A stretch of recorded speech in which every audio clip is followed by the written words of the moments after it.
big conversation this morning that has dominated the mind of what's happening in the insurance landscape with Bajaj Finserv and Allianz splitting ways after 24 years. So Bajaj Finserv will pick up the 26% stake. The Bajaj Group will pick up the 26% stake in the company. What does this set the stage for as far as Bajaj Finserv is concerned? Sanjeev Bajaj, Chairman and Managing Director at Bajaj Finserv, speaks with us now to help us understand what the strategic thought here is. Sanjeev, very good morning to you, and thank you so much for your time with us here at NDTV Profit. This has been the exciting move. People have been saying that maybe this has been some time coming. Let's start with setting the context of why the split. Was this in the works? And is this a win-win in your view for both sides, and especially for your side? Morning, Tamanna. The insurance story in India is one of not only great performance over the last 2 decades, but of tremendous opportunity going ahead. And Allianz and we have built two of, I think, the best insurance companies in the country. Allianz and we are both committed very much to the India story, but our strategies of how we want to approach India have changed. And that's the reason for this very amicable win-win parting. As Bajaj Finserv and the Bajaj Group, we are not only fully committed to the India insurance story, but we believe that this is also a great opportunity going forward. And that's why within the group, we will be fully buying and owning 100% of both these two insurance companies at a cost of just over 24,000 crores. So that's our commitment to India. That's our investment into India this year. And we believe that the best is yet to come. No, I just want to go back to that point, Sanjeev, that you made on different ways of looking at the business or the way forward. Can you give us an example of what changes, for example? Is it in terms of aggression? Is it in terms of how you approach, different segments of the business? Give us some color on that. So very, very simply put, Tamanna, end of the day, we own 74% of the business. Allianz owned 26% of the business. Effectively, a ship is captained by one captain. You have the support of the crew. When each person wants to be their own captain, you need two ships. The case that the 26% stakeholder wanted to be the captain as well and then had to go find their own ship. Absolutely, and nothing wrong with that because of just the opportunity that India provides. That's a sense I have, naturally more than that you need to check with them. Fair enough, fair enough. All right, so now let's talk about your ship, which you are now captaining and going forward. So full steam ahead in terms of goals, in terms of, how the business goes, in terms of targets you're setting for yourself, what changes from here on? And of course, it will take time to actually play out, but give us a sense there. Actually, nothing changes for us. So whether you look at our long-term plans, whether you look at our annual budget, our board, the management, our operations, our teams, our partners, all stay the same. They know that, of course, with the support of Allianz, but Bajaj has been running this show through an effective independent board. And that's why nothing changes on the ground materially. The branding will change naturally as and when we get regulatory approval. But even then, it is Bajaj that sells in India. So we will continue in a similar manner. We run amongst the largest and most profitable life and general insurance companies, built with a very strong focus on customers, our partners, our employees, balancing sensible top-line growth with profit. And that's why if you see both our businesses and compared to all other competitors, we are the lowest utilizers of invested capital from both partners compared to anybody else. In terms of the whole landscape now, Mr. Bajaj, Allianz has made it very clear that they're not moving out of India in any case. And reports this morning itself that they're looking at other players in the market to tie up with. Do you see competition in this space heating up? And it's already a fairly crowded space. In that sense, where do you stand? Do you welcome the competition? Does it push you to be more aggressive?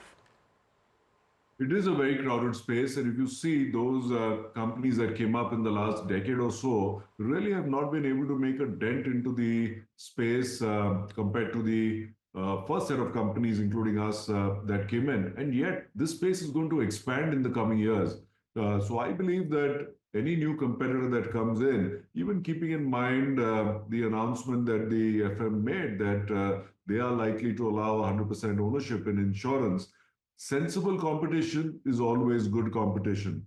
And I think, as we have seen in our insurance business and in our other financial services businesses as well, you have to keep looking at newer opportunities for growth. You have to push innovation. You have to push AI now. You have to focus on your partnerships and build out newer ways to build business. If you do the same thing again, you get into the same discounting game as everybody else, and then the big boys have much more strength than anybody new coming in.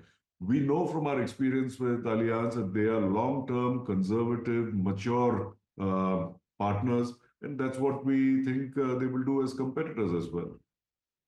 I suppose that depends on who they partner with. And if the partnership is with a player who wants to be aggressive or who is willing to go ahead with a kind of a price war, etc., just putting it out there, Sanjeev, do you see an issue there, or are you preparing the arsenal to withstand whatever comes next? There's already a lot of competition, and including at times irrational competition, Tamanna, because as you said, there are so many players already. So this will be one more. Let me just come to the contours of the deal for a second. On the cost of the acquisition, would you say, what is your take on it? Because there are a couple of ways analysts are looking at it. If you look at it with pure valuations, I would say it's a pretty good deal. It's at a discounted rate. What is your sense on the cost of acquisition and how it is being funded? Well, any such agreement is a combination of many parts. We think it's a fair price for both. We think it's a win-win for Allianz, subject to approvals. They exit cleanly. They can then do whatever they want next. For us, it's a very clear path ahead. And that's why I think overall it's a win-win deal for both. Let me come to the next obvious step, and some of these things you've already said in the public domain, so I won't ask you to repeat them. Listing of the companies. Do you see a need to list? Is it something that is an eventuality, or is something that you will think about at an appropriate time, and clearly not before FY27, right? Both our companies are very adequately capitalized. We have not needed to put in funds for over a decade because they balance growth with profit, and they're still amongst the largest in their sectors. So purely from a capital point of view, we don't need to. But as you know, the insurance regulator last year had an informal discussion with some of the larger, older companies, nudging them towards a path to listing. In our case, no, it will not happen in the immediate future because we have to go through this transition and then take a look at it. But at the right time, our board will seriously take a look at listing as a possible alternative. And if and when they decide, naturally, we'll talk about it at that time. So, but what are the timelines looking like in terms of this leg of it, the acquisition and the split? I suppose it's largely procedural and regulatory, what you're waiting for. What are the sort of timelines that you've penciled in and then thereon for the listing? Well, so it'll just depend on regulatory approval since we are already a 74% owner controlling both joint ventures, and it's a very clean transaction. We hope that's not a major issue as far as regulatory clearances are concerned. As and when that happens, after that, we should be able to move pretty fast. And in terms of the listing, a possible listing, what are the timelines looking at? No timelines for listing right now. We'll get over this phase right now, and then the board will suitably evaluate it and take a call as they deem fit. Okay. Just in terms of the regulatory landscape, would you say that that's a headwind coming in? A lot of focus right now on insurance, on premiums, on making it more accessible.